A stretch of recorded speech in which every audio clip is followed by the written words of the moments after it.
Prato para que faça sua apresentação. Boa noite, pessoal. Então, nós somos do grupo de choro da Universidade de Passo Fundo e nós vamos fazer, então, a abertura aqui do 2º Seminário Nacional da Inclusão Digital. Então, à nossa direita, Daniel na flauta, o Guede no bandolim, o Rafael Terres no violão de 7, a Magno no pandeiro e eu, Davi, na gaita. A gente só pede um pouco de silêncio para vocês, pessoal, porque a gente está dando uma ajeitada no som aqui, qualquer coisa, tá? Então nós vamos tocar 3 músicas. Tico Tico no Fubá, Aeroporto do Galeão e Brasileirinho.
Passa aqui, né? Tá.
Esta foi a apresentação do Grupo de Chorinho da Universidade de Passo Fundo.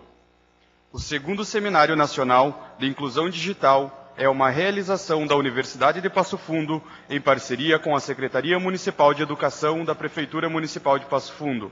O CENID 2013 dá continuidade ao espaço profícuo de compartilhamento de experiências que o primeiro CENID criou ao contabilizar um total de 404 participantes oriundos de 109 cidades do Brasil e de 102 instituições de ensino superior. Em 2013, são mais de 600 participantes oriundos de todo o território nacional. Foram 573 trabalhos enviados por pesquisadores brasileiros e 8 estrangeiros, dos quais foram selecionados 107 por um grupo de 98 membros do comitê do programa. Esses trabalhos congregam 102 instituições de ensino superior, escolas e órgãos governamentais, números que denotam o potencial do evento da Universidade de Passo Fundo no processo de consolidação como referência na área de inclusão digital. Em 2013, o tema do Seminário Nacional de Inclusão Digital é Por uma Cultura Hacker na Educação. Tal temática nasce da observação de que a escola, inserida em um contexto de conexão e de espaços digitais poderosos de autoria, deve mudar, apropriando-se das tecnologias na inclusão digital de forma inovadora, inusitada, revolucionária e criativa. Esta é a essência da cultura hacker. Este é o mote das discussões do CENID 2013. Saudamos todos os presentes e aqueles que estão participando do evento pela internet. Lembrando que as palestras poderão ser acompanhadas online e que o MSN e o Twitter do evento estão disponíveis na página do mesmo para a interação com os participantes e organizadores. Agradecemos a todos que colaboraram na sua realização. Aos patrocinadores Petabyte, Digipampa, Terabyte, MV Sistema de Gestão de Saúde, Diretório Central de Estudantes UPF, Gigabyte, KLM Informática, Megabyte, Diretório Acadêmico da Informática e Polo Sul.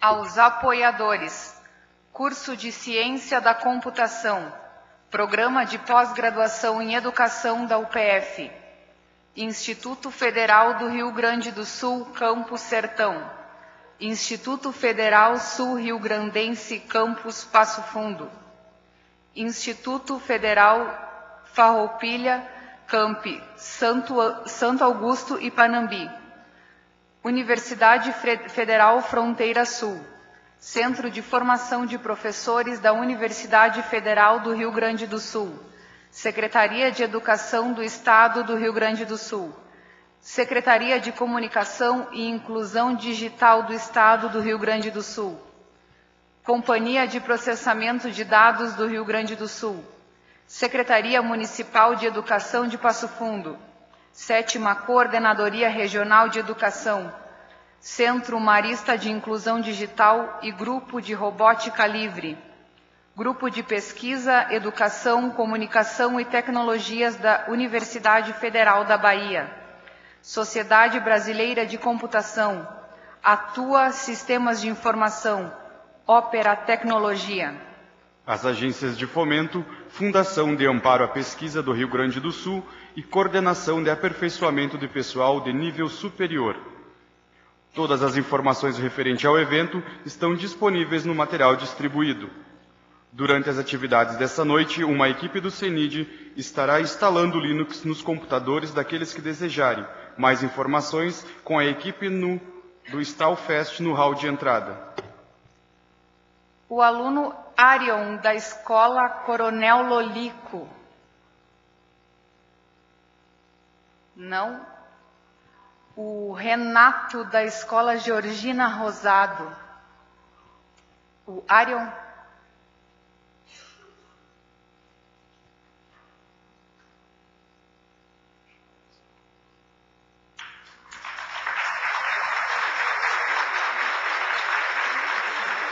Convidamos o secretário municipal da Educação, professor Edmilson Jorge Ramos Brandão, para entregar a premiação do campeonato de Frozen Bubble.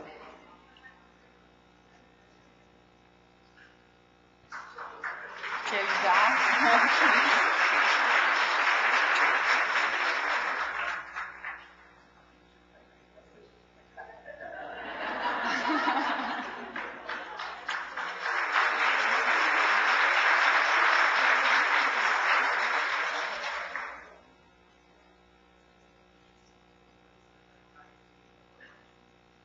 A premiação foi fornecida pela KLM Informática.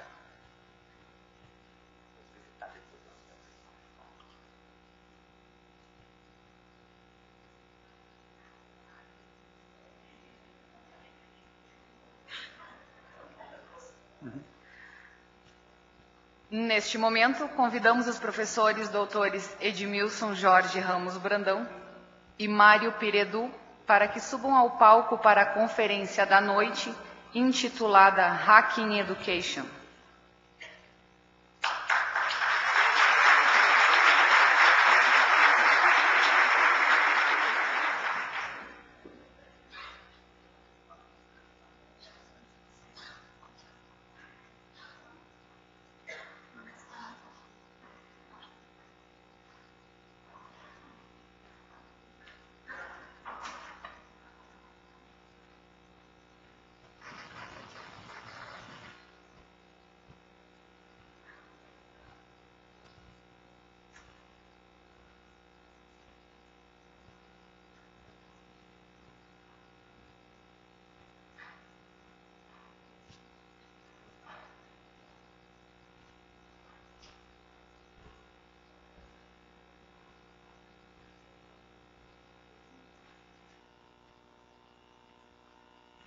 Boa noite a todos. Para nós é uma alegria muito grande estar aqui, ao lado do colega Mário, e dizer o quanto é importante para nós, enquanto professores da universidade, enquanto membros de uma equipe que vem há muitos anos desenvolvendo trabalhos na área da pesquisa em informática educativa, nos reunir mais uma vez e reunir para discutir questões importantes, né? E eu fico muito feliz de ver aqui o Nelson Preto conosco, participando de todos os dias do nosso evento, e também ter tido a oportunidade de receber aqui e de premiar a professora Léa Fagundes. Eu gostaria de iniciar a minha fala, porque na verdade eu não vou fazer uma palestra, a palestra é do Mário, né? Eu estou apenas acompanhando ele. Mas eu gostaria de introduzir esse momento justamente para poder pontuar algumas questões que faz com que nós tenhamos hoje esse grande evento aqui em Passo Fundo. Eu saí do Brasil há muito tempo atrás, nos anos 80, tentando fazer esse movimento, né? Tentando hackear um pouco a educação, tentando entender um pouco esse processo do que é trazer tecnologias para dentro de sala de aula.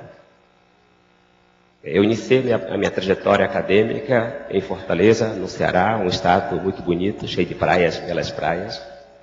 Depois fui para o Espírito Santo, também atrás de belas praias. Fiz meu mestrado ao lado de belas praias. E fiz meu pós-doutorado na Bahia, também ao lado de belas praias, lá em Salvador. É isso não. Então, acho que educação não é tanto sofrimento. A gente pode ter belos momentos de alegria em educação.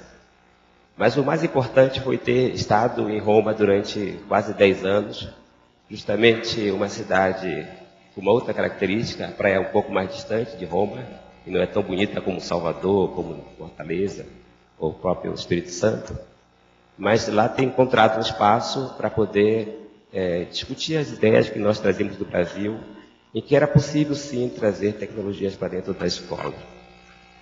E que era possível fazer isso de uma forma talvez diferente daquilo que nós tínhamos aqui no Brasil com pretensão de fazer.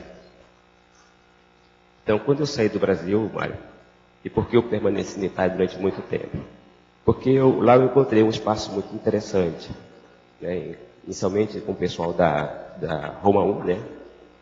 Da Sapiência, e em seguida com o pessoal da Salesiana, que é uma universidade católica, mas que também tem um grande desenvolvimento nessa área de tecnologia voltada à educação. Até porque eles entendem tecnologia muito além da questão do uso do computador. Eles entendem tecnologia com algo bem mais amplo. Naquele momento, ali nos anos 80, já envolvia a questão da comunicação também em educação. Então, para mim, foi uma oportunidade rara de poder colocar em prática alguns conceitos e algumas ideias que nós tínhamos naquele momento. Ou seja, que era possível fazer, sim, uma atividade em educação, não necessariamente uma inclusão de tecnologias dentro daquele pressuposto e dos princípios de que nós temos que seguir algumas regras, alguns roteiros, alguns manuais de uso, e que era possível fazer, sim, o uso de uma tecnologia a partir de uma característica que para nós brasileiros naquele momento era muito forte, que era futucar as coisas, né? Saber futucar as coisas. Então, o que me foi importante naquele momento ali, a formação que eu obtive? Poder futucar todas as máquinas, todos os sistemas, todos eles. Desde o Sinclair, o antigo Sinclair, os Macintoshes, no início, os primeiros Macintoshes, as máquinas, os antigos computadores IBM, né? Os mainframes, as estações RISC, as máquinas Apollo, enfim, toda a tecnologia que naquele momento estava circulando na Europa, e tentar fazer um link dessa tecnologia com a educação. E ao mesmo tempo que fazia esse link com a educação, nós tentávamos ver de que forma era possível sair daquela lógica que estava estabelecida nos manuais para uma lógica que era a lógica da escola, que era uma lógica totalmente diferente daquela que era a lógica que vinha sendo anunciada pelas máquinas, né? Sobretudo as máquinas que traziam consigo uma certa rigidez no uso. Só estou falando dos anos 80, 90, né? Onde nós estávamos com máquinas com características de usabilidade um pouco difíceis, né? Eram máquinas que não tinham interfaces gráficas, que não tinham mouse, e que a utilização dentro do ambiente escolar tinham uma certa dificuldade mesmo, até pela própria competência tecnológica que aquelas máquinas exigiam. Quando eu retornei ao Brasil, e aí também eu tive a felicidade de poder contar com o Adriano Teixeira como meu primeiro estagiário aqui na universidade. O Adriano Teixeira foi importante porque nós discutimos muito, o Adriano gosta muito de bater papo e na viagem que a gente fazia sempre, trocávamos grandes ideias, né? O que nós discutimos naquele momento? Como é possível fazer utilização de tecnologias na escola, reduzindo o tempo de formação dos professores, reduzindo o custo com equipamentos. E haviam 3 premissas, né, Adriano? Era o tempo, a competência tecnológica necessária e o hardware necessário. E como é que a gente consegue fazer isso no país, tentando contornar 3 variáveis que eram fortemente enraizadas, né? Ou seja, a escola entendia a utilização de tecnologia presa a uma competência tecnológica alta, presa a um equipamento caro e presa também a um tempo que era muito longo. O tempo para se ter a formação era um tempo que o professor não dispunha para fazer isso. E aí começamos o movimento aqui em Passo Fundo para tentar trazer uma resposta para esses 3 variáveis. De que forma a gente poderia envolver várias tecnologias, vários conhecimentos, várias aproximações, pesquisas, de modo que a gente pudesse efetivamente dar uma resposta concreta a essa situação, de tal forma que nós tivéssemos mesmo a possibilidade de poder dizer, as nossas escolas que nós estamos atendendo, nós estamos conseguindo ter resultados a partir do momento que essas 3 variáveis estão sendo eliminadas enquanto obstáculos para se conseguir chegar até as escolas. Resultado disso são diferentes formas de trabalhar, que nós vamos depois ter a oportunidade de discutir com vocês, mas trabalhar com o princípio de que é possível sim mudar a lógica de um programa de computador, por exemplo, nós podemos mudar a lógica desse programa para adaptar essa lógica a uma necessidade da escola. É possível, portanto, utilizando uma simples ferramenta, que é uma ferramenta de domínio quase que intuitivo, como é o caso do Office, ou o próprio VR Office, ou qualquer outra ferramenta que se pressupõe uma ferramenta de uso exclusivo, é possível, sim, alterar a lógica desse produto e fazer com que ele se torne um produto de uso fácil para o professor, de produção autoral do professor, que ele possa produzir objetos de aprendizagem a partir desse domínio tecnológico que ele passa a adquirir. E também é possível fazer com que ele gere aplicações que satisfaçam o seu público, que é o aluno, né? E não tanto aplicações que satisfaçam a academia, mas satisfaçam os seus alunos. E nesse sentido a gente conseguiu trilhar um bom caminho aqui na universidade. Nesse sentido que a gente conseguiu envolver a graduação com o curso de pedagogia, conseguimos envolver os alunos da computação, e que hoje, para minha felicidade, depois de quase 20 anos, nós temos no curso de computação de Passo Fundo um grande número de alunos que se interessam por matemática educativa, um grande número de professores que fizeram mestrado e doutorado nessa área, né? Embora a ciência da computação tenha diferentes áreas de interesse, e muitos dos quais interesses bastante rentáveis, né, do ponto de vista da formação profissional, nós vemos muitos alunos nossos e muitos professores que preferiram optar pela informática educativa em razão daquilo que vinha sendo construído aqui nessa universidade. Então, esse é o princípio que nós estamos trazendo para vocês enquanto princípio que norteia esse evento, né? O princípio de que é possível, sim, é possível em grupos transformar uma lógica que aparentemente é uma lógica posta e que dificilmente se consegue avançar e se consegue propor aplicativos ou qualquer outro uso dentro da escola que traga uma qualidade, um resultado esperado que seja aquilo que nós tanto almejamos. Para concluir, essa minha fala que é só uma introdução ao trabalho do meu colega, eu gostaria também de destacar o fato de que nós, enquanto universidade aqui de Passo Fundo, nós só temos a agradecer a todas as parcerias que foram feitas ao longo desses tantos anos, né? Foram as parcerias que nos tornaram possível, por exemplo, hoje estar aqui fazendo esse evento.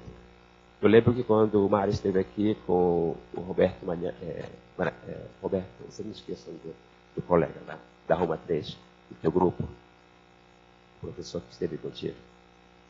Sim, Roberto. Quando eles estiveram aqui no passado, eu dizia para eles que havia uma possibilidade de estar conosco aqui e poder discutir diferentes formas, né, de trabalho. E o professor Roberto dizia que, mesmo não podendo estar aqui, haveriam outros do grupo dele, né, que estariam presentes conosco. Por quê? Porque é assim que se faz a ciência. Independentemente do líder, outros poderão estar juntos, né? O trabalho é feito sempre em equipe, é feito sempre no grupo, é feito sempre em parceria.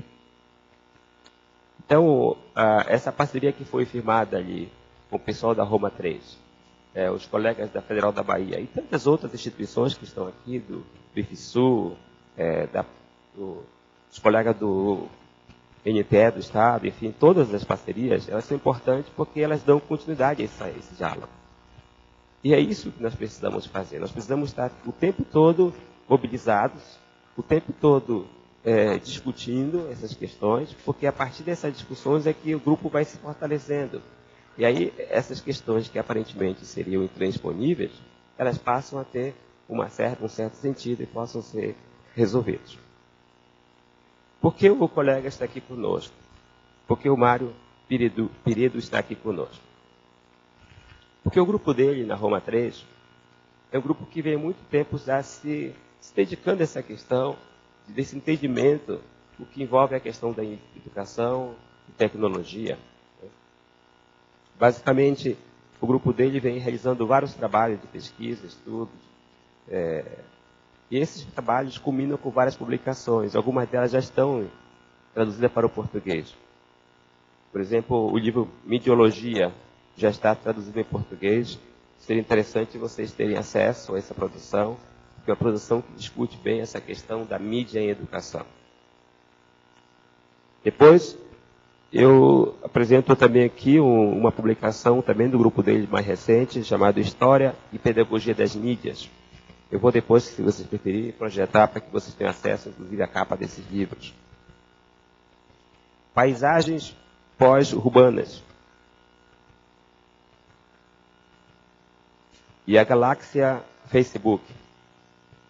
Esses vários outros trabalhos e várias outras discussões que eles fazem no grupo deles lá em Roma são importantes porque fortalece o princípio de que essas discussões que elas culminam com um processo de transformação. Eu estive há pouco tempo atrás também em outro país, nos Estados Unidos, e a gente teve a oportunidade de perceber as discussões que estavam também sendo geradas lá. E nas discussões deles, a gente percebe que naquele grupo, mesmo numa pequena universidade, estava discutindo questões ligadas, por exemplo, estavam preocupados com o final do Facebook. Quando é que vai acabar o Facebook? E qual é a preocupação deles? Por que diziam isso? Por que a preocupação do término do Facebook? Porque para onde vão nossos dados depois? Se acaba uma tecnologia, como várias delas se distinguiram, né? Para onde é que vão os nossos dados que estão arquivados no robô dessas companhias? E o que é feito com isso? O que é feito, por exemplo, quando uma companhia fecha as portas na área digital? E aí eu participei dessa discussão, foi bem interessante, porque no final a gente percebe que aquele movimentozinho que surgiu numa universidade, no norte da Carolina, pode de repente criar um grande movimento mundial para se discutir o direito do dado, esses dados que depois ninguém sabe para onde é que vai. Né? O que é feito com esse dado? Dizia um colega lá, uma empresa quando vai à falência, a gente sabe para onde é que vai o pertence da empresa. Né? Vai para qualquer galpão, leilão, enfim. A gente tem a materialidade desse objeto. Mas se é uma empresa digital, um robô desses que armazena grande quantidade de dados, né? Para onde é que vai esse dado todo?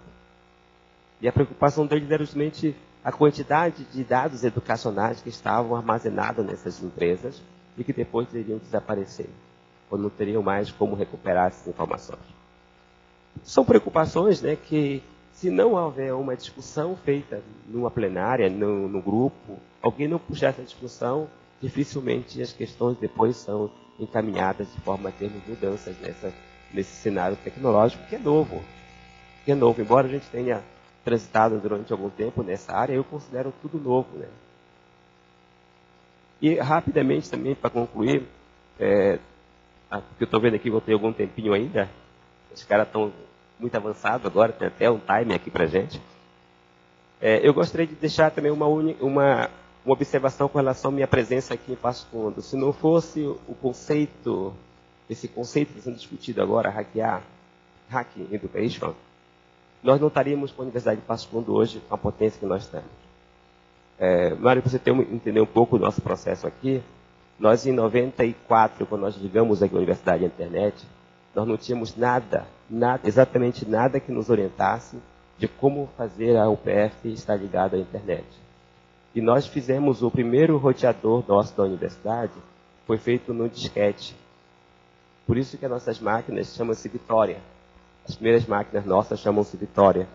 Porque nós fizemos, pela primeira vez, talvez no mundo, um roteador em cima de um único drive, de um flop disco de 5.8 polegadas na época, e que rodava em cima de um computador 286, porque nós não tínhamos acesso a uma máquina da Cisco. Nós iniciamos aqui sem ter um roteador Cisco. Nós não tínhamos um equipamento hardware Cisco. E nós tivemos que criar um hardware, um roteador Cisco, em cima de um drive e uma máquina 286. Então, naquele momento, a gente percebeu que nós tínhamos efetivamente condições de mudar muito essa instituição.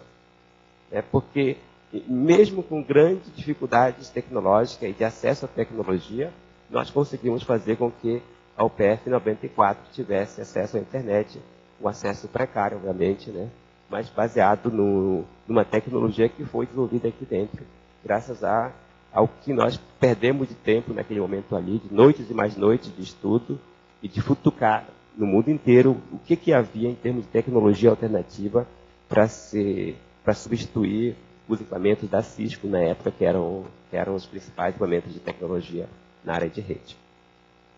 Então, isso que para mim representou esse período que nós estamos aqui, As grandes parcerias, os grandes desafios, os apoios das instituições e o movimento crescente. Então, quando nós iniciamos esse movimento aqui, do seminário de inclusão, parecia uma coisa meio que pequena, Talvez vamos fazer numa sala de aula, vamos fazer talvez com os alunos da disciplina ligada à informática educativa, mas de repente a coisa explodiu. Por que explodiu? Por causa das parcerias, por causa dos temas, em função da agregação das pessoas, em função da resposta que se conseguiu dar a algumas questões que foram pontuadas e por diante.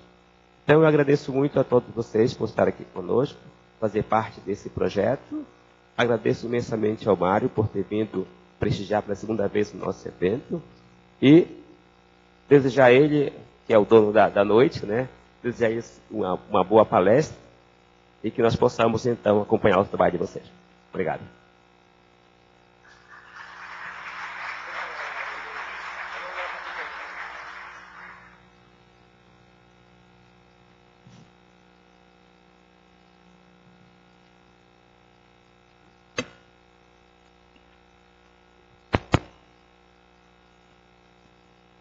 Boa noite a todos.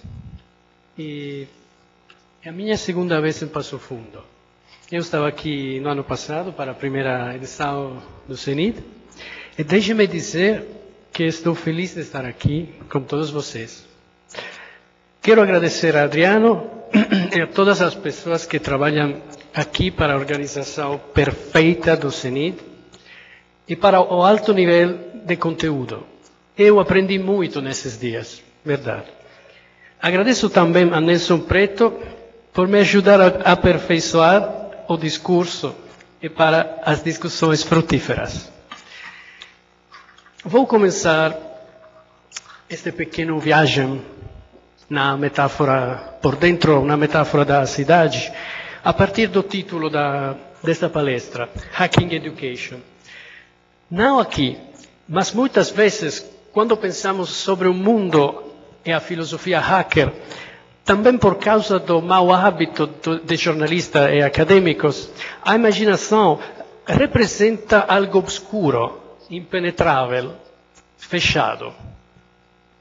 A realidade, como eu vou argumentar, é que a filosofia ética hacker tem mais a ver com a abertura que com o fechamento. Entre o significado do verbo to hack, há uma referência à ferramenta que utiliza-se para cortar, abrir algo em várias partes. A filosofia e a ética hacker tem a ver com o código aberto, por exemplo, mas mais geralmente com o conceito do openness. Hoje ouvimos mais e mais vezes e com mais e mais frequência os termos dados abertos, acesso aberto, governo aberto, educação aberta. John Wilinski, da Universidade de Stanford, na Open Education Conference em Vancouver, em outubro passado, disse que a Killing Application para a educação realmente existe quando aplicamos nossas lições para nossas comunidades, para que a aprendizagem acadêmica contribua para o crescimento das bibliotecas públicas e do conhecimento público da comunidade. Desta forma, de acordo com Wilinski, só em sendo assim, a educação pode ser aberta.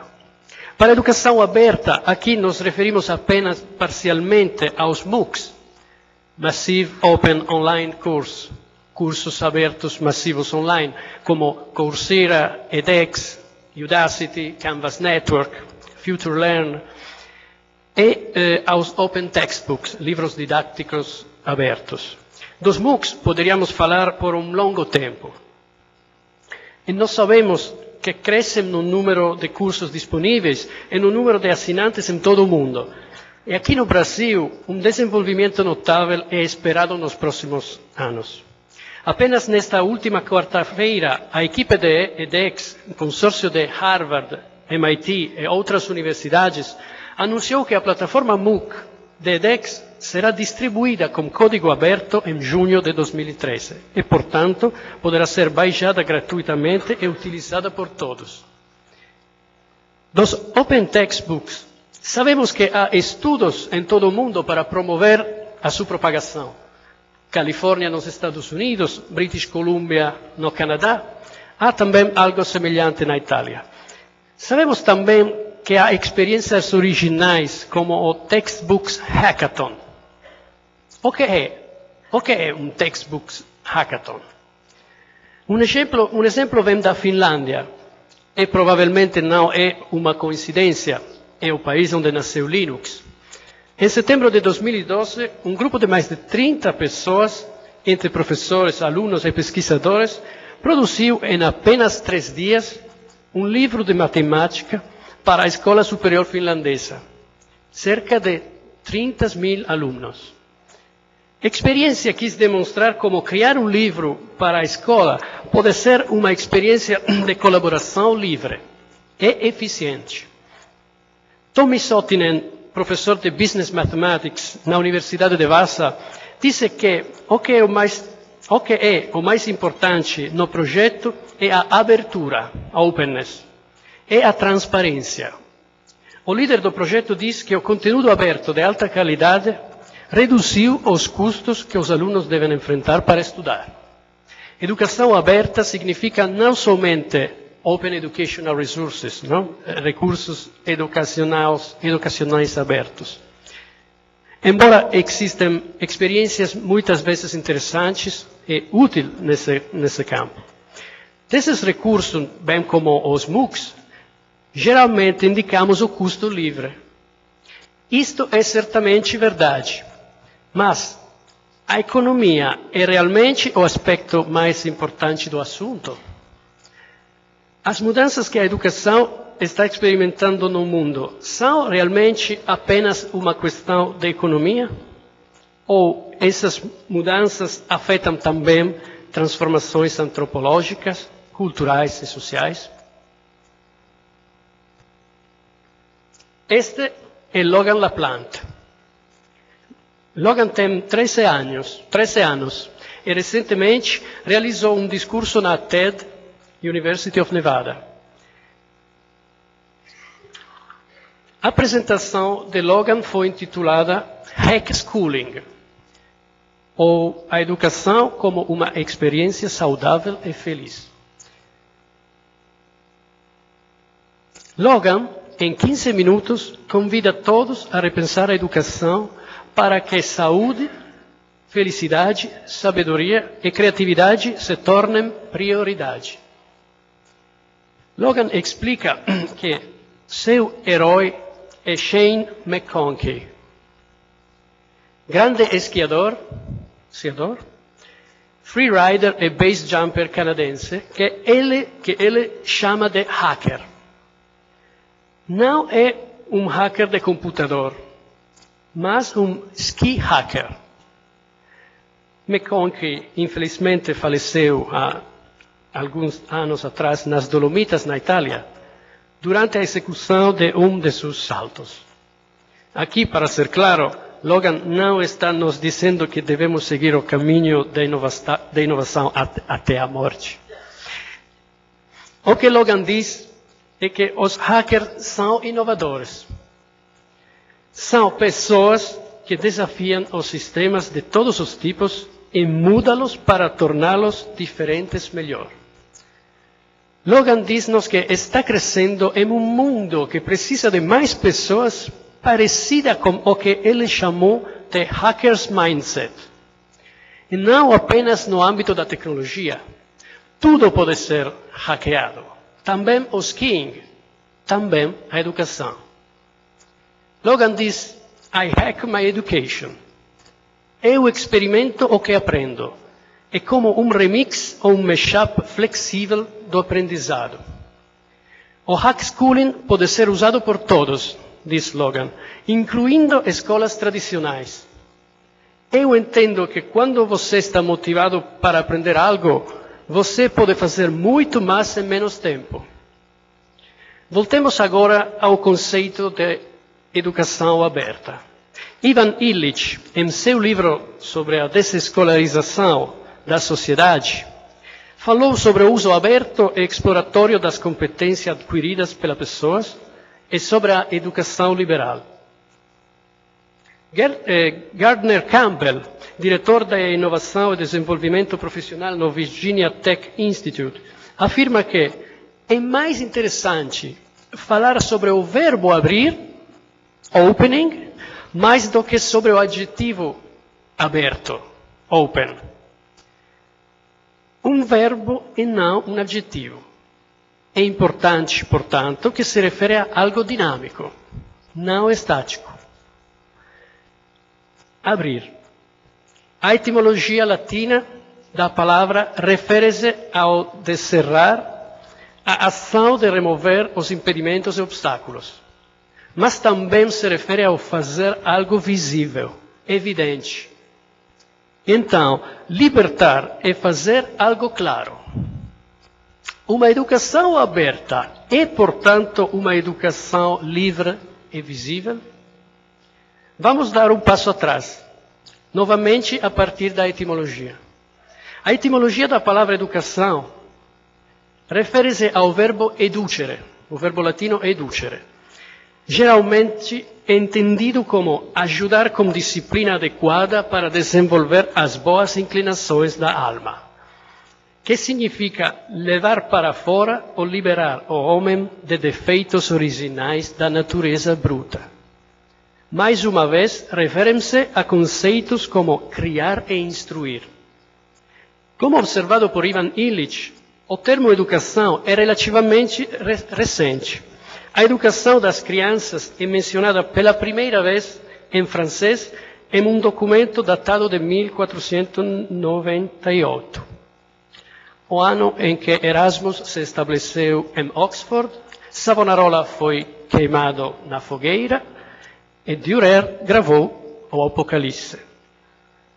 Em inglês o termo aparece pela primeira vez em 1530.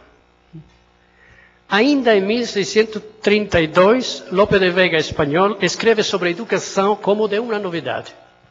De aí começou a afirmar-se a ideia de um homem que nasce incapaz para a sociedade e, portanto, precisa de uma educação. Há uma outra leitura do verbo educere que parece mais adequada. E refere-se ao trazer para fora o que está dentro. Melhorar e ampliar o que é positivo em todos nós. A edição em português da Wikipedia define a educação como segue. Educação engloba os processos de ensinar e aprender.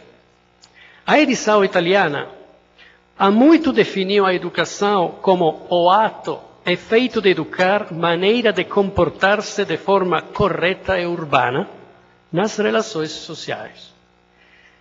Este verbete educação já tenha sido modificado um pouco. Ainda permanecem referências urbanas. O que leva os editores da Wikipedia a usarem os conceitos correto e urbano para descrever os processos educacionais? A cidade é vista sempre como um ambiente que permitiu ao homem viver em um mundo de objetos criados por ele e tornar-se educado e a partir de onde possa dominar outros seres vivos e elevar a sua própria espécie. Como vocês sabem, o modelo da cidade moderna foi fundado retomando modelos gregos e latinos, da polis e da civitas. Na Itália medieval e em seguida renascentista. Para você terem uma ideia, esta é a cidade de Palma Nova, Udine, norte de Itália.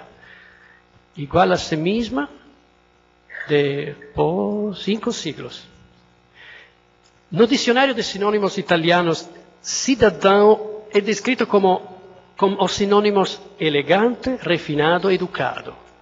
O cidadão é, portanto, um homem que lê, que informa e discute. O homem que foi educado e higienizado. Lembre-se a Declaração dos Direitos do Homem e do Cidadão, de 1789. A construção do habitat urbano também está intimamente relacionada com a cidadania e a adoção de novas tecnologias para o trabalho, a troca, a comunicação, a transmissão de conhecimento. A figura do cidadão ideal, pessoa totalmente desenvolvida e educada, está relacionada em nossa cultura como conceito de cidade ideal. Piero della Francesca, Rinascimento. Naturalmente, nenhuma cidade ideal nunca se materializou, mesmo no caso de cidades criadas a partir do zero para este fim. O sociólogo urbanista estadunidense Lewis Mumford nos lembrou que a paideia, a formação do homem grego, ganha vida em uma polis que existe potencialmente como uma ideia, mas nunca como realização em tijolo ou mármore. Sabemos que a vida real está em contraste com a abstração e a idealização. E já na República de Platão, encontramos um ideal educativo negativo, restritivo, autoritário, que é recorrente no discurso utópico sobre a cidade e a educação. Não há poetas amantes da música, não há solicitude paterna ou materna, não há mistura de ofícios e profissões, não há luxo, nenhuma relação com os estrangeiros. As ocupações manuais também estão aqui, na República, por natureza desprezível. As classes superiores de filósofos, homens de cultura, exercem o poder político sobre o resto da população, que deve ser treinado e subjugado para a transformação de cada pessoa em súditos disciplinados. É importante notar aqui que normalmente usamos a palavra disciplina para se referir tanto à obediência como às disciplinas escolares. Em resumo, o sistema fechado da cidade ideal é um sistema de controle da vida, criado em abstrato por um pensamento formal que regula tudo e que o torna geometricamente harmonioso. O que você vê é a cidade Celebration City, nos Estados Unidos, gated community, criada por Disney, a empresa. E sobre esta idealização que se desenvolveu ao longo do tempo uma concepção particular de educação.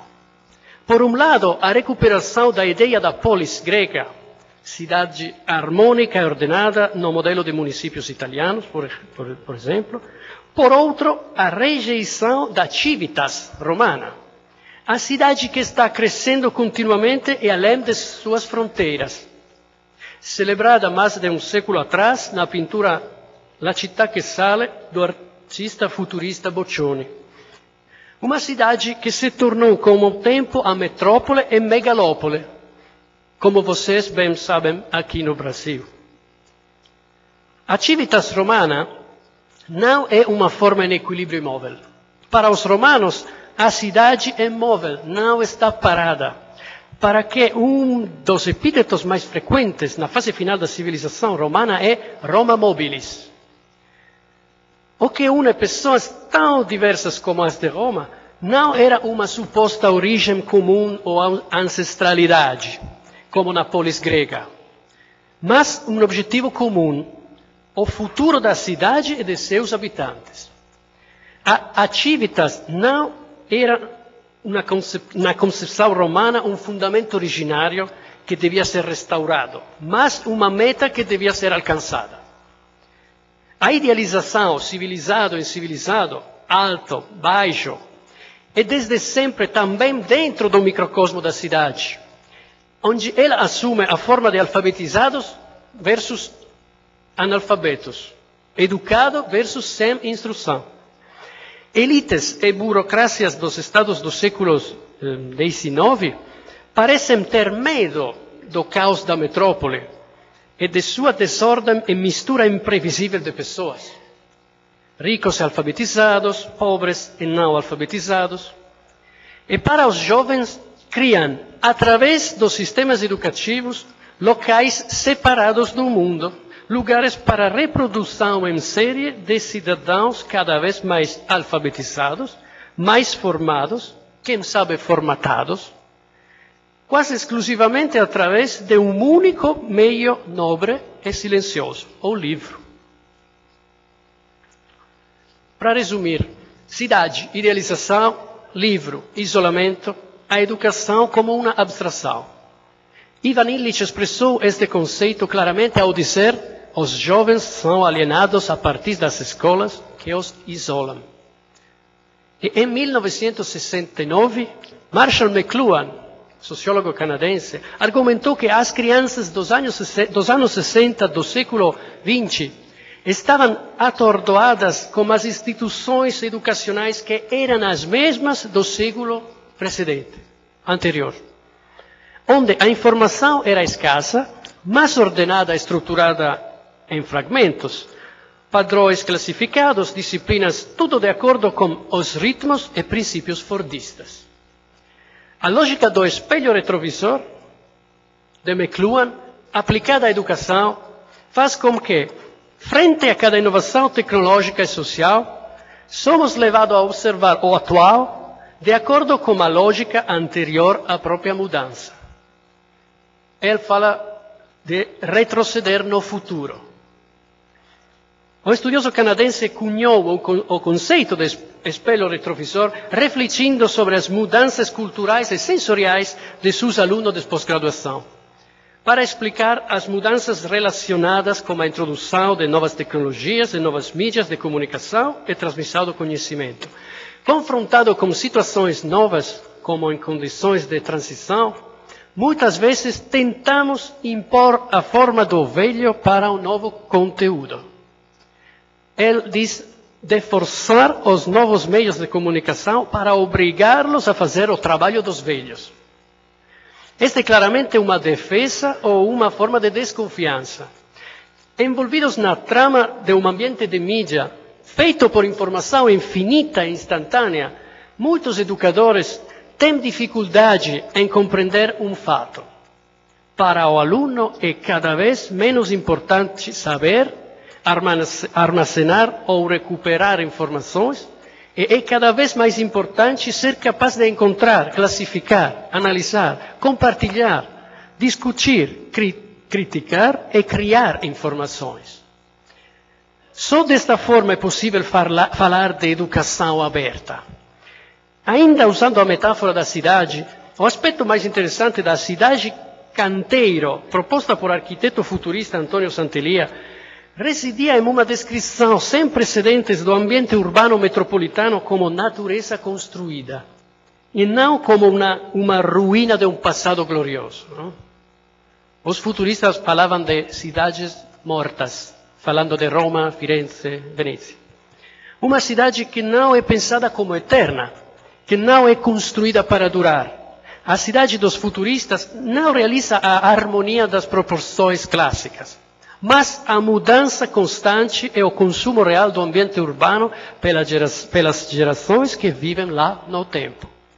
A arquitetura contemporânea discute estes mesmos temas, e que não são apenas assunto de planejamento urbano. A atenção para a natureza construída e a artificialização da realidade, o papel da tecnologia no hábitat humano, o futuro como algo a ser alcançado e não a temer, a mudança como sistema. São temas que se relacionam intimamente com nossa forma de compreender os processos educacionais e a maneira como organizamos nossos meios de comunicação. Na Europa, é ainda forte a oposição de muitos intelectuais, educadores e estudiosos da comunicação para com as formas de expressão associadas com os meios de comunicação não tipográficos, audiovisuais no século XX e, em seguida, tecnologias e redes digitais. Uma postura fechada e preconcebida que tem todos os traços do conservadorismo e do idealismo, e que se traduz em uma forma de resistência através das tecnologias do alfabeto. É o que Robert Harris chamou de preconceito tipográfico, profundamente enraizado na educação europeia, que sempre venerou mais a palavra escrita do que a falada. Maior respeito para o livro e não para os outros meios de comunicação. Cinema, televisão, videogames, mídias digitais interativas, mídias sociais. As implicações sobre o nível educacional de uma abordagem conservadora para a interpretação das mídias não tipográficas quase sempre resultam na construção de sistemas educacionais construídos em torno de uma única tecnologia salvadora. A aprendizagem institucionalizada se torna uma espécie de refúgio ou tábua de salvação ideal no implacável e dissipador naufragar contemporâneo. Uma cultura de educação baseada no ensino e na produção fordista, em vez do que na própria aprendizagem, é, de muitas maneiras, a imagem espelhada do que é conhecido na teoria da comunicação como bullet theory, teoria da bala ou teoria da agulha hipodérmica.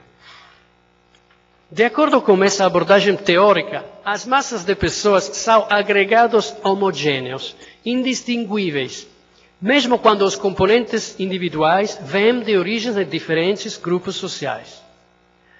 Nesta visão, os indivíduos são anônimos e isolados, e a educação é meramente a passagem da informação de uma fonte a uma massa de indivíduos.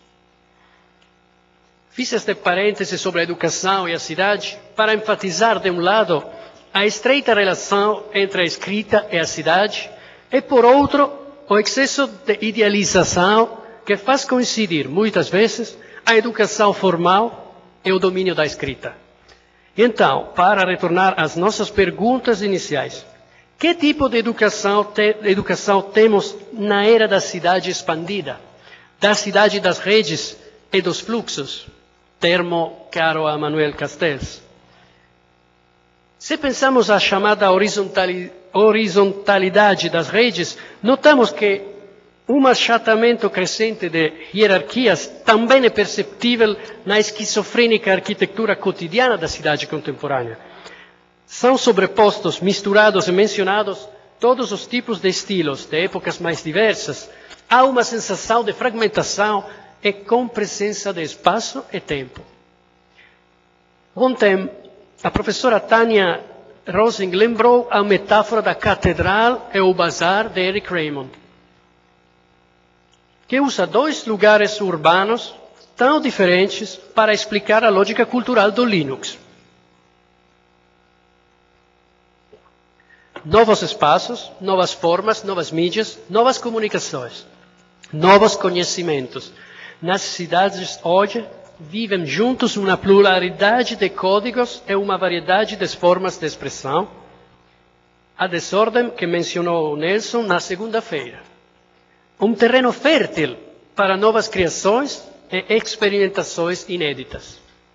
Como resultado deste processo, estamos testemunhando o acalorado debate que caracteriza a reflexão pedagógica atual, e vendo de um lado as posições daqueles que ainda aspiram a ter na cidade rumorosa uma escola silenciosa, uma alternativa ao mundo, e por outro lado, aqueles que veem como um elemento indispensável para a educação contemporânea o diálogo entre a escola e o mundo. Pensemos sobre o uso tipográfico ilimitante da tecnologia da informação e das redes. Seymour Papert observou que a introdução de computadores nas escolas tem sido desde o início uma operação para neutralizar a força desestabilizadora das tecnologias digitais. Relegar o computador em uma sala dedicada à tecnologia da informação significa, mais uma vez, transformar as práticas de descoberta e interatividade em uma disciplina. Disciplina entre outras. Uma disciplina regulada por programas ministeriais. Mas os meios de comunicação são matrizes e tecido da experiência.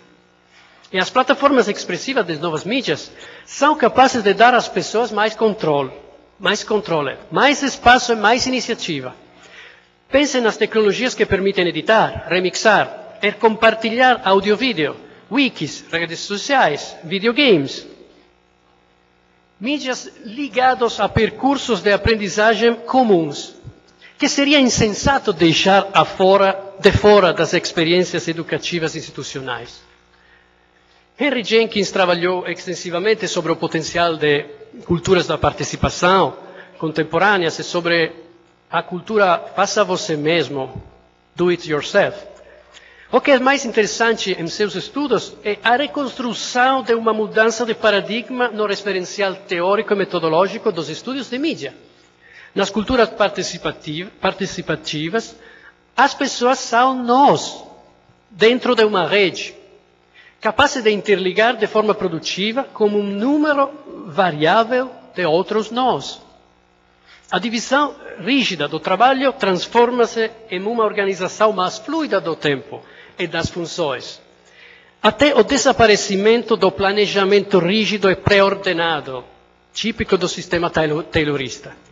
Jenkins concentra-se na relação entre a lógica de produção e os mecanismos de participação que vêm de baixo, mostrando como o trabalho ativo faz, através de estratégias complexas de apropriação e remixagem, tornam-se parte do processo de produção. O valor da participação, neste quadro teórico, não está unicamente nos produtos da indústria cultural ou do mercado, mas na vida diária e na educação. O uso generalizado de massa, mas também pessoal, da tecnologia da informação e comunicação ajuda a reconfigurar muitos aspectos de nossas vidas, incluindo as maneiras pelas quais criamos, consumimos, interagimos uns com os outros e aprendemos coisas novas. Pensemos em Wikipedia, por exemplo. Os usuários adquirem cada vez mais capacidade autônoma de produção.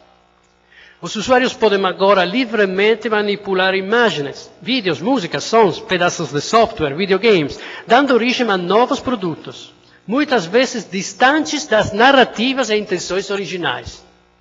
Em termos informáticos, podemos falar de fork culturais. Agora, nós sabemos que as críticas aos sistemas educacionais são tão antigas quanto a educação. Muitos autores têm apontado que a escola e a academia estão entre os poucos sistemas ainda estruturados a partir de métodos de fragmentação e divisão do trabalho típicos das sociedades industriais. Mas eles deveriam ser os lugares mais sensíveis e atentos à mudança e à inovação social e cultural. Na segunda-feira, a conta de Facebook de CENIT compartilhou um vídeo conhecido de Ken Robinson, intitulado As Escolas Matam a Criatividade. Deixe-me ler sobre isso alguns breves textos, que são muito diferentes, mas que possuem algo em comum. O primeiro é um texto de 1919, por Giovanni Papini, cujo título provocativo é Vamos fechar as escolas. Ele diz: a escola, para sua necessidade formal e tradicionalista, tem frequentemente contribuído para petrificar o conhecimento e atrasar com obstrucionismo teimoso as mais urgentes revoluções intelectuais e reformas. A escola não inventa conhecimento, mas vangloria-se de transmiti-lo. Transmite mal ou transmitindo-lo impide, na maior parte do tempo, torcendo e dissecando os cérebros receptores, a formação de outro conhecimento novo e melhor. A escola ensina mal porque ensina as mesmas coisas da mesma maneira e com a mesma quantidade, sem ter em conta a diversidade infinita de raça, talento, idade, necessidades, etc. O convite de Papini para fechar escolas indica, no início do século XX, muitos dos pontos de distância da escola da realidade social. A partir da organização espaço-temporal e do isolamento físico da sala de aula.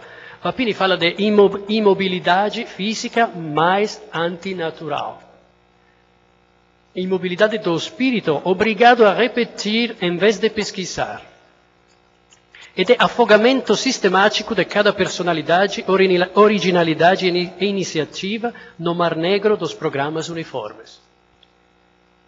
O segundo texto é composto de declarações de McLuhan sobre a educação. Vou rápido. As escolas norte-americanas são prisões intelectuais, disse McLuhan. Poucos alunos são capazes de sobreviver às torturas intelectuais de nosso sistema educacional. A nossa é uma época de sobrecarga de informações. Ele escreve nos anos 60. Sobrecarga de informações. É a única maneira de ter certeza de que as escolas não são prisões sem barras é começar do zero com novas técnicas e valores.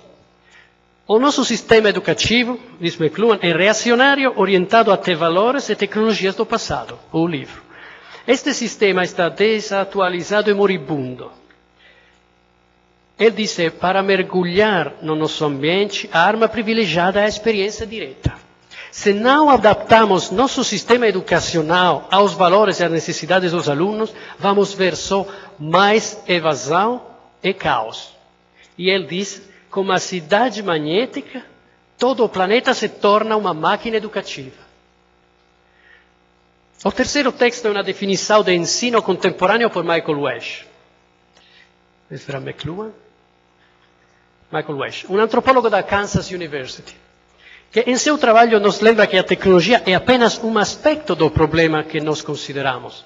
Sim, está configurada como um fator facilitador, mas a atenção do educador deve ser dada à prática generalizada de compartilhamento e colaboração, relacionada com o envolvimento dos usuários no ecossistema dos mídias digitais interligados. E neste sentido devem ser entendidos os termos Web 2.0 e conteúdo gerado pelo usuário, User-Generated Content. Escreve Wesch, definindo o ensino institucional: a prática contínua, dia após dia, hora após hora, para se sentar e ouvir as autoridades para receber informações que serão regurgitadas mais tarde nos exames. O norte-americano Curtis Bonk é autor do livro The World is Open, How Web Technology is Revolutionizing Education. E define a educação como highly reactive and slow-moving industry. Fala sobre a rede e seu potencial disruptivo usando o conceito de Web of Learning, que inclui pessoas de todas as idades e estilos de todos os tipos, argumentando que estamos testemunhando hoje uma enorme liberação, que em inglês é uncover, do potencial humano. Então, abertura, transparência, liberação de potencial humano. há algumas semanas foi publicado um texto que tem um título semelhante ao do meu discurso.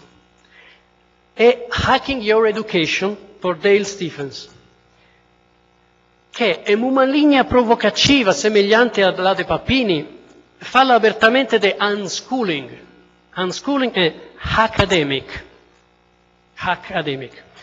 Naturalmente, o conceito de unschooling refere-se à desescolarização de Ivan Illich, mas não tem a mesma força argumentativa. Stephens argumenta que o custo de cursos universitários aumenta enquanto diminui o seu valor e promuove o abandono das instituições de ensino. Ele deixou a escola e afirma ter escrito um livro para ajudar as pessoas a se educar. E diz, eu não sou contra as escolas, eu sou a favor da escolha. E acrescenta que as escolas e as universidades começaram a se destruir sozinhas para deixar lugar a empresas, grupos e organizações. Argumenta que as 3 principais funções da universidade, divulgação do conhecimento, construção de comunidade, entrar em contato com as empresas, estão agora completamente substituídas. Ele ressaltou que as respostas de algumas instituições de ensino, a criação do MOOCs, por exemplo, já estão mostrando essa substituição e lembra a startup que surgiram nos últimos anos, muitas vezes nas incubadoras universitárias. Coursera, Udacity. Ele mesmo fundou um college para interceptar as pessoas que não querem ir para a universidade. Stephens incorpora muitos conceitos de Illich, que na década de 70 falava de livre participação em um ambiente significante e de necessária transferência de responsabilidade da instituição para o indivíduo. Illich argumentou a necessidade de libertar o acesso gratuito às coisas, libertar a transmissão das capacidades, liberar os recursos críticos e criativos das pessoas. Stephens também usa o conceito de Illich de tesselagens de aprendizagem, learning webs, que já em 1971 Illich desenhou conceitos que são hoje muito atuais, como o Peer Matching Network, 1971. Em seu texto, Illich imaginava 30 anos antes da Web 2.0 e de muitas teorias do construtivismo, um sistema informatizado capaz de conectar as pessoas com base em seus interesses, no 1971. Texturas de possibilidades, tesselagens de aprendizagem, novas redes para garantir a igualdade de possibilidades para aprender e ensinar. Estas são as palavras de Illich. Agora, como educadores, se reconhecemos os limites da burocracia e trabalhamos para corrigir essas distorções, ainda devemos nos perguntar o seguinte: é possível reformar as instituições de ensino para que eles tenham um papel positivo na sociedade e não desaparecer como Stephen espera? Parece-me que, pelo que vejo aqui, pelo que vocês fazem, nós temos a resposta já. Mas no final temos de perguntar como as referências à cultura hacker podem realmente nos ajudar. Entre as atividades da Peer-to-Peer Foundation e a de Hacker Scouts, para os quais hacking é simplesmente o ato de tomar algo, como um objeto ou uma ideia, e transformá-la de acordo com suas necessidades. Steven Levy, em seu livro Hackers, de 1985, escreveu que para os hackers as lições essenciais sobre sistemas e sobre o mundo podem ser aprendidas desmontando coisas, vendo como elas funcionam e usando esse conhecimento para criar novas coisas, ainda mais interessantes. Levy também insiste na liberdade. Para os hackers, toda a informação deve ser livre. E você deve desconfiar de autoridade em favor de descentralização. Isto pode ser conseguido unicamente através de sistemas abertos e absolutamente não burocratizados. A ética hacker nos lembra de algumas considerações de Illich. Um hacker não deve ser julgado com base em qualificações, idade, raça ou posição, mas segundo a sua obra. Judged by their hacking. Outra sugestão é que a ética hacker afeta a criatividade. Você pode criar arte e beleza em um computador, escreve Levy. Para nós hoje soa como uma declaração tida como certa, mas não foi em 1985. Criatividade, arte e beleza. Geralmente aqueles que não conhecem a cultura hacker pensam unicamente em números, protocolos, cabos, redes de computadores. Foi Pekka Himanen, no seu livro A Ética Hacker, que nos lembrou que o que move os hackers é paixão. Himanen também disse que a ética hacker se espalha de computer hackers para grupos mais amplos de trabalhadores. E aqui nós estamos. A palavra grega skolé, além disso, indicava lazer, divertimento, tempo livre. Uma vida em que as pessoas organizaram seu tempo combinando negócios com prazer. Isto é o que Himanen chama de a domingação da sexta-feira. The Sundayization of Friday. Concluo. 2013. Entramos em uma era em que é chamada de post-PC. Lembre-se de Steve Jobs? E os dados reais sobre as vendas de PC mostram um declínio importante em 2012, em favor de dispositivos móveis, como smartphones e tablets.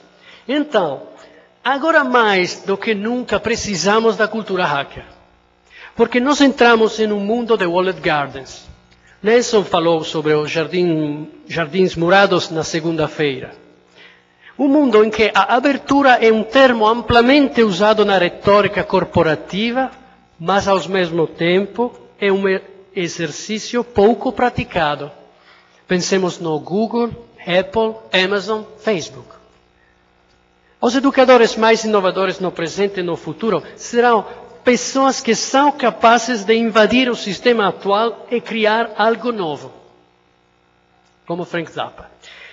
Buckminster Fuller, arquiteto, inventor e escritor estadunidense, disse: você nunca irá mudar as coisas pela luta contra a realidade existente. Para mudar alguma coisa, é necessário construir um novo modelo que faz com que o modelo existente é obsoleto. Retomando as palavras de Michael Wesch, a beleza do momento que vivemos é de que os novos meios de comunicação e da rede arrastaram nós educadores para um ambiente dinâmico, composto de perguntas e respostas, observações de tendências, compartilhação de exposições e argumentos. Não há respostas fáceis, mas podemos pelo menos ser gratos pelas questões que esse ambiente estimula. Obrigado por sua atenção.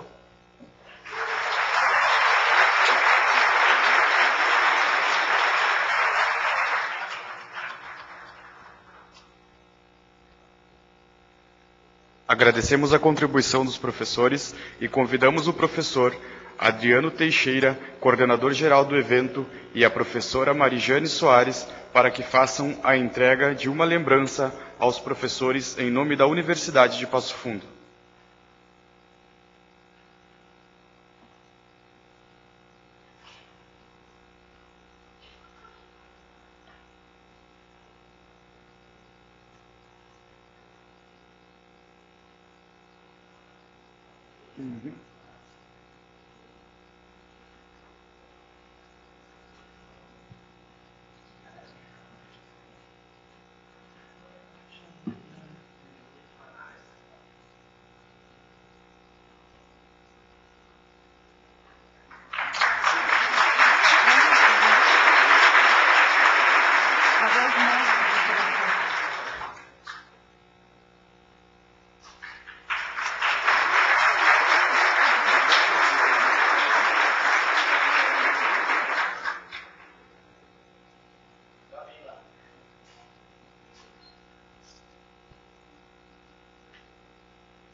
a gente vai hackear aqui agora o protocolo final, né?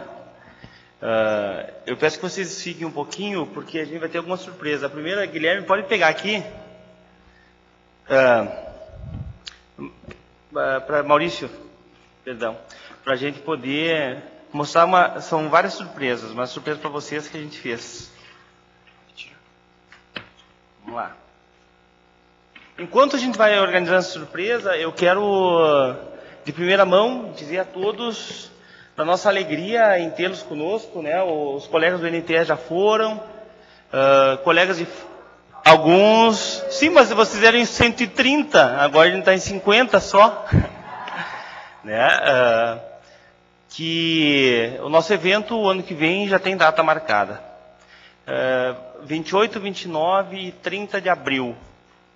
Então você já pode colocar nas suas agendas, a gente vai começar a programá-lo, a trabalhar, no sentido de fazer um evento que seja, não maior, mas mais aconchegante, mais produtivo, mais instigador, mais, né, que nos desacomode e que nós possamos então agora fazer aquilo que a gente acredita, né? Essas questões que talvez a gente tenha ficado um pouco, queria falar com o Sr. Edmilson, queria falar com o Mário, que a gente faça isso pela rede. Quando tiver ok, Maurício, tu me dá um grito.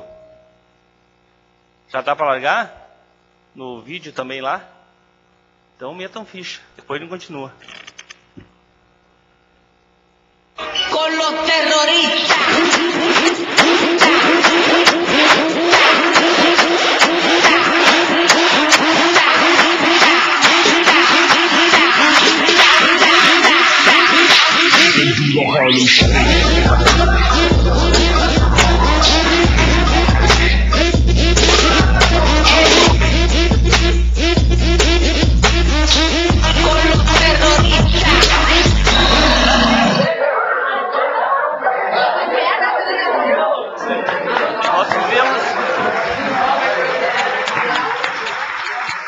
Nós fizemos hoje, então, um Harlem Shake aí do grupo que veio do CENID Junage.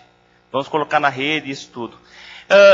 Para a gente poder não finalizar, porque o evento não finaliza nunca, né? A nossa ideia aqui é se encontrar e agora é fazer com que as coisas aconteçam. Eu quero convidar aqui para frente os colegas que fizeram parte da comissão de apoio, lá no fundo, temos pessoas aqui, os colegas do NTE, os colegas da universidade. Eu não sei se eu falei muito rápido, vou repetir. Quero convidar os colegas que fizeram parte da organização do evento, que há um ano estamos aqui trabalhando já. Thaíses, venham para cá, venha cá, Letícia. Fiquem aqui na frente, ou subam aqui em cima com os colegas. Eu quero convidar também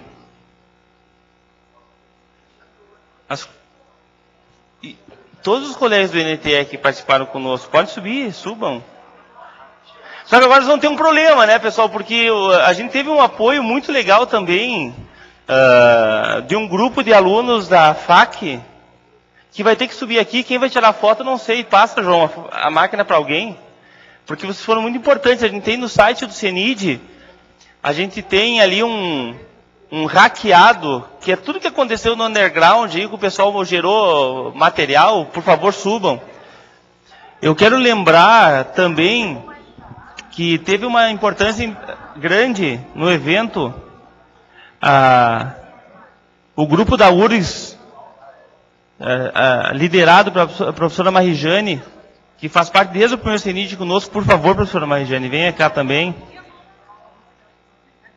O grupo da Bahia, o pessoal polêmico, o senhor Nelson Preto, por favor, suba aqui também, faz parte da organização do evento.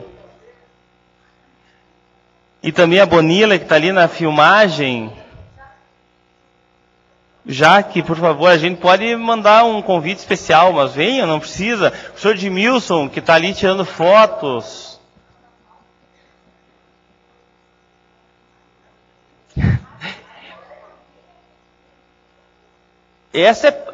Na verdade, essa é parte do grupo, né, pessoal, que se envolveu nesse ano e que é responsável direto, corresponsável pelo evento.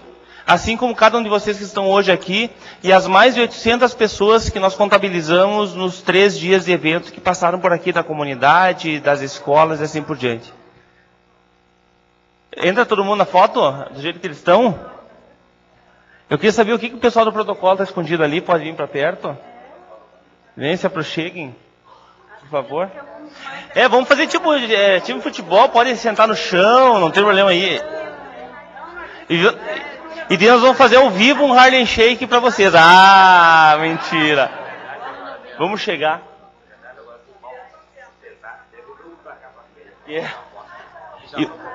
Ô, Richard, larga uma trilha sonora para não ficar esse silêncio sepulcral, enquanto qualquer uma pode ser uma gaita, e vamos fazer uma foto do grupo. Vou ficar aqui, ó.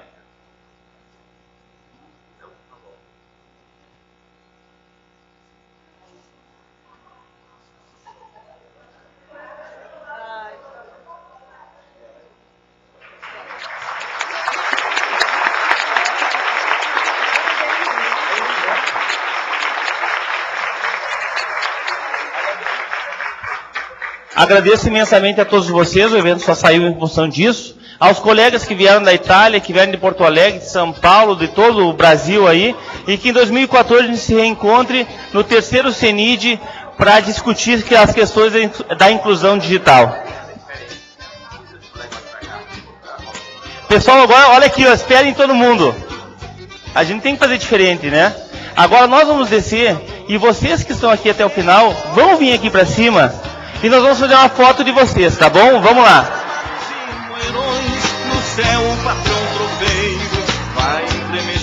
Podem vir vindo, pessoal. Não vale ir embora, professora Rosa. Subam aqui, vamos fazer uma foto.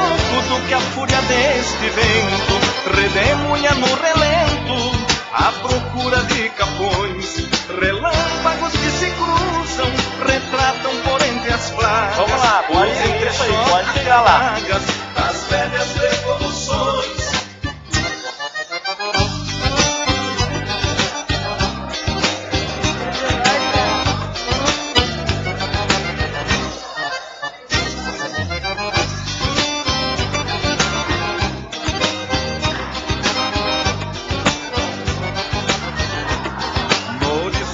Labaredas vão basqueando o tempo feio, teatros de assombrações, cenário do mundo alheio, boitatas e caiporas, tropilhas do pastoreio, meu baio pateando raio, o temporal gineteio. Nesse entreveiro matreiro de faísca, vento e raio, me agarro às crinas do baio, que já nem liga pro freio, e uma faísca teimosa riscou-me a tala do mango, só por ciúmes de fandango, partiu-me a aberta no meio.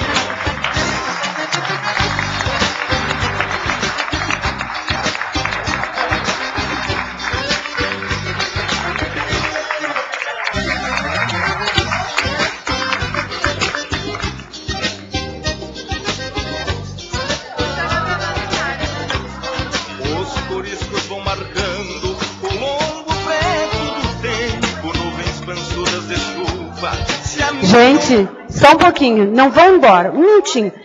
Olha só, este evento, ele tem assim, essa preciosidade que é os 2 coordenadores, o Adriano Canabarro Teixeira e o Marco Trentini, que são responsáveis por tudo o que aconteceu aqui, são os grandes mentores, os grandes articuladores, os que movimentaram tudo isso. Gente, uma salva de palmas é o mínimo que nós podemos fazer.